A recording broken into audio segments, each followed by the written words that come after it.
Korea is cleanliness. Okay, where should you teach? If cleanliness and stuff like that is important, okay.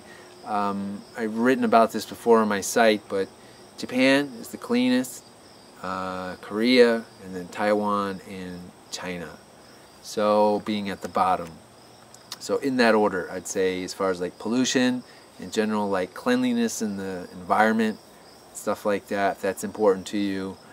Those things can get to you, you know. I mean, just every day in Taiwan, for me, it was the scooters, you know. Scooters would drive me nuts. I mean, I had a scooter too, but the noise, you know, I had an apartment my first year in Taiwan, and it was right on a street, and there was like a, what do they call it? I forget what they call them in Taiwan. They call them PC bongs in Korea, but basically internet cafe in Taiwan. And you know, some people, like, they soup up their scooters really loud. So I mean, people do it in your country probably too. People do it with cars. They mess with the muffler, so it's really loud. You know, scooters really got to me in Taiwan. Just the exhaust. You know, that was the thing that really got to me in Taiwan. China. I lived in Shanghai in 6 months.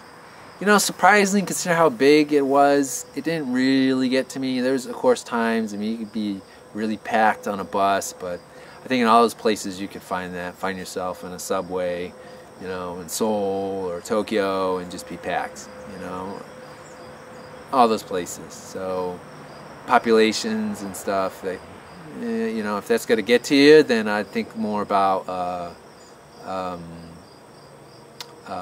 you know, living in a smaller city in Asia.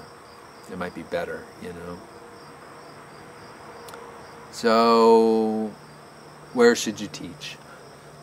Where should you teach? Culture. For me, the culture in, you know, Chinese culture is, you know, is more interesting than Korean culture. For me, Korean culture is not interested. I'm not interested in pop music.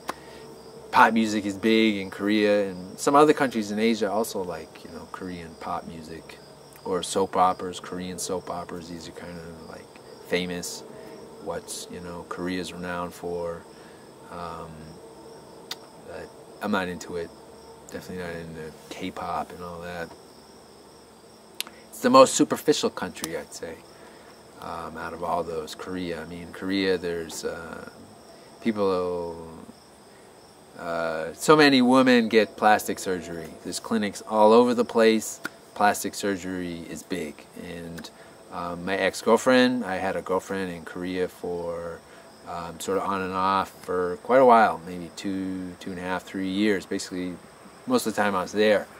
So she told me that, you know, maybe she estimated maybe 60% of women aged 18 to 35 had at least one plastic surgery. Most common one is the eyes, it's the eyelid, it's double eyelid, you know. And yeah, just appearance is really important to them. I mean, I think appearance, you know, can be important somewhat across all cultures, but not like Korea. You know, I think Korea, and especially compared to these 4 places, Taiwan, China, Japan, Korea is the most superficial one. So again, friendliness, I would say, who's the most friendly? People say Taiwan is really friendly. People are really friendly in Taiwan. And yeah, I thought so. I think people are pretty friendly there. It's my first place I showed up. I think people are going to be curious. So some people are going to be curious about you, though, wherever you go. You know, you're a foreigner, you're going to stand out, you're going to get curiosity, and you get a lot of people coming up to you and want to talk with you or speak English with you, or, you know, want to meet you or something like that. Where should you teach?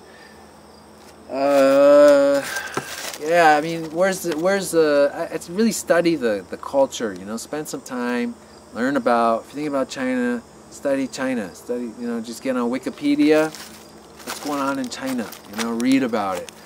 What about Chinese pop culture, you know, what's going on with that?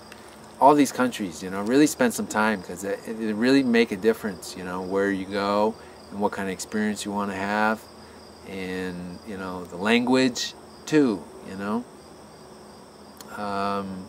Most people say Korean language is pretty easy. For me, easy or not, it doesn't matter. You got to have an interest in the language, you know. That's first and foremost. So for me, I didn't really have an interest in the language. So I just learned, you know, a few words, get around in the streets and stuff like that, order food, and just really, really, really low level of Korean. But for Chinese, I had an interest, you know, and you know, I'd make friends and you know, be able to speak some Chinese with them and be able to speak on the streets with people and get what I needed. And I had an interest, so I learned, and I never studied formally, you know, Chinese, but I, you know, keep a little notebook and write stuff down.